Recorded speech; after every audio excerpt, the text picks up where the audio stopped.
हमारे आज के वीडियो का विषय है कैसे हम कम से कम समय में ईश्वरीय ऊर्जा प्राप्त कर सकते हैं। इसके लिए हमने एक तरीका बनाया है, एक नियम बनाया है कि 15 मिनट पर्याप्त हैं ईश्वरीय ऊर्जा प्राप्ति हेतु, ईश्वर की प्राप्ति हेतु।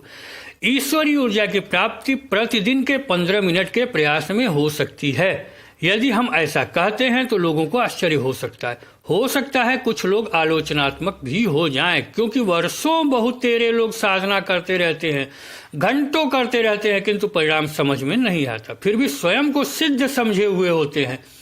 ऐसे में वह लोग आलोचना भी कर सकते हैं। अथवा कुछ महाज्ञानी जो लंबे चौड़े कर्मकांड को ही सिद्धि और साधना के सूत्र मानते हैं, वह भी आलोचना कर सकते हैं। किंतु हम फिर भी कहना चाहेंगे कि ईश्वरीय ऊर्जा केवल 15 मिनट के प्रतिदिन के प्रयास से पाई जा सकती है। हम कोई सिद्ध नहीं है, कोई सन्यासी नहीं है, अज्ञानी और बेहद सामान्य श्रद्धालु है, फिर भी हमने अनुभव किया है, अपने नजदीकियों को अनुभव कराया है कि यदि हम चाहें तो ईश्वरीय ऊर्जा प्राप्त कर सकते हैं केवल थोड़े से गंभीर प्रयास से। यह तकनीक हमारी बनाई हुई है। सामान्य ईश्वरीय ऊर्जा जिससे हमारा भौतिक जीवन सुखमय हो सके, नकारात्मक ऊर्जा हट सके, सफलता बढ़ सके, आज के लिए बहुत गंभीर साधना करनी पड़े, तंत्र की गंभीर क्रियाएं करनी पड़े, आवश्यक नहीं है। सामान्य ईश्वरीय ऊर्जा कोई भी कभी भी कहीं भी प्राप्त कर सकता है। केवल कुछ सूत्रों, कुछ नियमों, कुछ निर्देशों को गंभीरता से पालन करने की जरूरत होती है। हम अपने इस वीडियो में एक ऐसी महत्वपूर्ण, अति तीव्र, प्रभावकारी किंतु बेहद सरल साधना को प्रस्तुत कर रहे हैं जिससे किसी को भी ईश्वरीय ऊर्जा की अलौकिकता का आभास हो सकता है, किसी का भी जीवन बदल सकता है, कोई भी ईश्वरीय ऊर्जा प्राप्त कर सकता है केवल 15 मिनट के प्रयास से। हमने बहुतों को यह बताया है, कुछ सफल हुए, कुछ घबरा कर हट गए, कुछ नियमित न रह पाने से अथवा अत्यंत सरल पद्धति होने से मजाक समझ अविश्वास में छोड़ बैठे, कुछ इसे ही करके अत्यंत सफल हो गए और खुद को सिद्ध ही मानने लगे। यह है तो बहुत ही छोटा और सरल प्रयोग, पर इसकी शक्ति अद्वितीय है। इससे ईश्वरीय ऊर्जा तो निश्चित रूप से प्राप्त होती ही है। अगर एकाग्रता लगन बना रहा तो ईश्वर साक्षात्कार अथवा प्रत्यक्षीकरण भी हो जाता है। भूत भविष्य वर्तमान के ज्ञान की शक्ति प्राप्त हो सकती है, किसी भी शक्ति की प्राप्ति हो सकती है, केवल मार्गदर्शन और तकनीकी ज्ञान मिलता रहे, इससे आज्ञा चक्र भी जगता है। इस प्रयोग में किसी कर्मकांड की, लंबे चौड़े पद्धति की, विशिष्ट पूजा पद्धति की भी आवश्यकता नहीं है। कोई भी इसे कर सकता है, स्त्री हो अथवा पुरुष अथवा बच्चा। इस साधना को आप किसी भी गणेश चतुर्थी अथवा शुक्ल पक्ष के बुधवार से प्रारंभ कर सकते हैं। आप नित्य कर्म और स्नान आदि से स्वच्छ हो, ऊनी, लाल अथवा रंगीन आसन पर स्थान ग्रहण करें। भगवान गणेश का एक सुंदर सा चित्र लें जिसमें उनकी सूंड उनके दाहिने हाथ की ओर मुड़ी हो।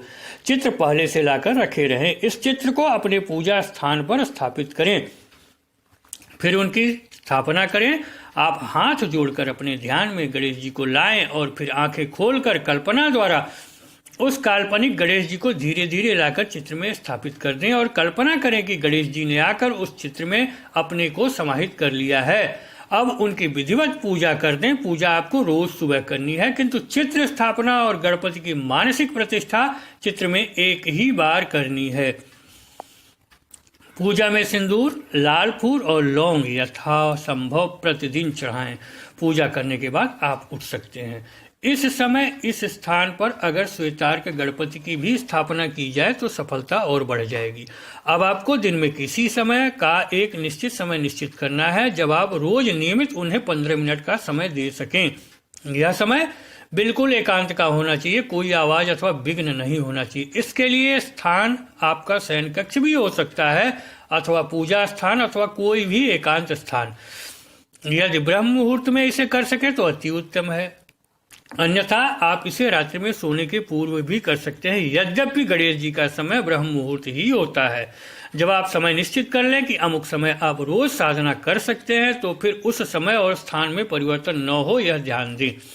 इसीलिए आपको जहां और जब सुविधा हो एक बार में ही चुनाव कर लें। यदि सुबह कर रहे हैं पूजा के समय तो फिर स्नान की दोबारा आवश्यकता नहीं है, अन्यथा रात्रि आदि में साधना करने के पूर्व स्नान आदि करके स्वच्छ हो एक ऊनी लाल अथवा रंगीन ऊनी कंबल पर अपनी सुविधानुसार स्थान पर बिछाएं। अब आप 5 मिनट केवल गणपति के चित्र को एकटक देखें, अर्थात त्राटक करें। आपका ध्यान केवल गणेश जी पर ही एकाग्र हो और कहीं भी ध्यान भटके नहीं। केवल 5 मिनट यह क्रिया करनी है आपको। ऐसा 15 दिन तक लगातार करना है और कुछ भी नहीं करना है, एकटक गणपति के चित्र पर त्राटक करना है।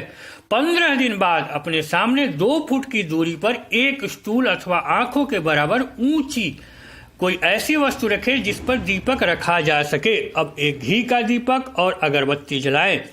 इन्हें गणेश जी को दिखा समर्पित कर प्रणाम करें और ध्यान से उनके चित्र को देखें।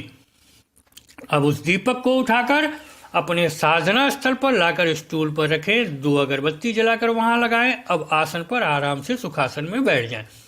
आसन के चारों ओर पहले से सुरक्षा घेरा बनाकर रखें। इसके लिए सिंदूर, कपूर और लौंग को चूड़ कर घी में मिला गणपति के मंत्र पढ़ते हुए आसन के चारों ओर घेरा बना दें और भगवान गणेश से प्रार्थना करें कि वह आपकी सब प्रकार से सुरक्षा करें। अब आसन पर बैठकर अपनी अपलक दृष्टि आपको दीपक की लौ पर जमानी है। दीपक की लौ में नीचे नीले फ्लेम के ठीक ऊपर मध्य भाग पर ध्यान और दृष्टि केंद्रित करें। मन में सदैव एक ही कल्पना रहे कि इस दीपक में भगवान गणेश मुझे दिखेंगे और आशीर्वाद देंगे। मन में प्रबल विश्वास रखें कि वह जरूर दिखेंगे और मुझे उनकी कृपा प्राप्त होगी। इस अवधि में उपांशु जप चलता है, यानी कि धीरे, किसी को सुनाई भी न दे और जब भी हो गणपति के मंत्र का चुनाव आप खुद भी कर सकते हैं, किंतु किसी सिद्ध साधक से मंत्र प्राप्त करने पर मंत्र पहले से ऊर्जीकृत रहता है और सफलता सिद्धि जल्दी प्राप्त होती है। सदैव अपने ध्यान को गणेश पर ही केंद्रित करने का प्रयास होना चाहिए। यद्यपि मन बहुत भटकता है, पर कुछ दिन में एकाग्रता आने लगती है और दीपक में आकृतियां उभरने लगती हैं, जिससे रोमांच भी होता है। कभी क्षणों के लिए गणेश भी दिख सकते हैं, जिससे और भिन्न भिन्न लोग, भिन्न भिन्न आकृतियां भी दिख सकती हैं। यह सब अवचेतन के चित्र होते हैं, जिन्हें देखकर आप भी हतप्रभ होते रहते हैं। किंतु हमेशा दिमाग में एक ही निश्चय रखें कि हमें गणेश जी स्पष्ट दिखेंगे और आशीर्वाद देंगे। कुछ दिन बाद गणपति की आकृति उभरने लगती है, क्षणों के लिए, कभी कुछ, फिर धीरे धीरे अनवरत प्रयास से गणपति की आकृति स्थायी होने लगती है। यदि जब कभी आपकी एकाग्रता 1 मिनट के लिए भी स्थायी हो जाती है अथवा 1 मिनट भी गणपति स्थायी होकर रुकते हैं अथवा स्पष्ट दिखते हुए आशीर्वाद मुद्रा में आशीर्वाद देने लगते हैं, आपकी साधना सफल होने लगती है। आपको अनेक परिवर्तन स्वतः नजर आने लगते हैं। 1 मिनट की आत्म विस्मृति, यानी कि खुद की सुध बुध भूल जाना, प्राप्त होते ही आप सिद्धि की शक्ति से साक्षात्कार करने लगते हैं। गणपति के चित्र का दीपक में स्थायी होना और आशीर्वाद देने का मतलब आप द्वारा उनकी ऊर्जा को वातावरण से बुलाने पर वह आ रही है और उसका संबंध आपके मस्तिष्क और अवचेतन से बन गया है। आप में इसके साथ ही आंतरिक रासायनिक परिवर्तन भी होने लगते हैं और बाह्य भौतिक परिवर्तन भी होने लगते हैं, क्योंकि आपके आज्ञा चक्र की तरंगों की प्रकृति बदल जाती है, उसकी क्रिया तीव्र हो जाती है, आज्ञा चक्र जागृत होने लगता है। आज्ञा चक्र के इष्ट देव गणपति आप पर प्रसन्न होने लगते हैं, अतः सब और उनके गुणों के अनुसार मंगल ही मंगल होने लगता है। आपकी सोची इच्छाएं पूर्ण होने लगती हैं, क्योंकि आपकी मानसिक तरंगों में इतनी शक्ति आ जाती है कि वह लक्ष्य पर पहुंचकर उसे आंदोलित और आपके पक्ष में करने लगती हैं। जब गणपति की आकृति रोज स्थायी होने लगे तो उसे अधिकतम देर तक स्थायी रखने का प्रयास करें। कुछ दिनों के प्रयास में यह संभव हो सकता है, फिर उन्हें आप अपने मानसिक बल और मन के भावों से घुमाने का प्रयास करें, अथवा कभी यह हाथ कभी वह हाथ उनका मानसिक बल से उठाने का प्रयास करें, कभी उन्हें ही घुमाने का प्रयास करें। एकाग्रता, लगन और निष्ठा से यह भी संभव हो जाएगा। उनके घूमते ही आपके आसपास का माहौल भी आपकी मानसिक इच्छाओं के साथ प्रभावित होने लगता है, यह साधना की उच्च स्थिति है। यह स्थिति आने पर समाधि की भी स्थिति संभव है अथवा भाव में डूबने पर साक्षात गणपति आपके सामने आकर खड़े हो सकते हैं। इस प्रकार इस साधना की शक्ति की कोई सीमा नहीं है। इस साधना से आप दुनिया में कुछ भी पा सकते हैं। त्रिकालदर्शिता भी संभव है और आज्ञा चक्र का जागरण तो होता ही है। इस साधना की शुरुआत केवल 5 मिनट से करें चित्रपट से, फिर 15 दिन के बाद 5 मिनट करें दीपक से शुरुआत, क्योंकि आंखों पर बहुत जोर पड़ता है। लगातार दीपक देखते हुए जब आंखों में जलन हो या अत्यधिक पानी आए तो कुछ सेकंड के लिए आंखें बंद कर लें, किंतु ध्यान गणपति पर ही एकाग्र रखें। फिर आंखें खोलकर दीपक की लौ में उन्हें देखने का प्रयास करें। इसे प्रति सप्ताह 1 मिनट बढ़ाते जाएं और अंततः 15 मिनट तक जाएं, इससे अधिक नहीं। यह पूरी प्रक्रिया 3 महीने की सामान्य रूप से है। 3 महीने में हर हाल में दर्शन साक्षात्कार हो जाने चाहिए। दीपक में हो जाते हैं सामान्यतया। यदि 3 महीने में आप सफल नहीं होते हैं तो मान लीजिए कि आपके पूर्व कर्म बहुत अच्छे नहीं रहे हैं और आपको ईश्वरीय ऊर्जा या दर्शन या आपकी मुक्ति बहुत प्रयास से ही मिल पाएगी। बहुत अधिक प्रयास करने होंगे आपको।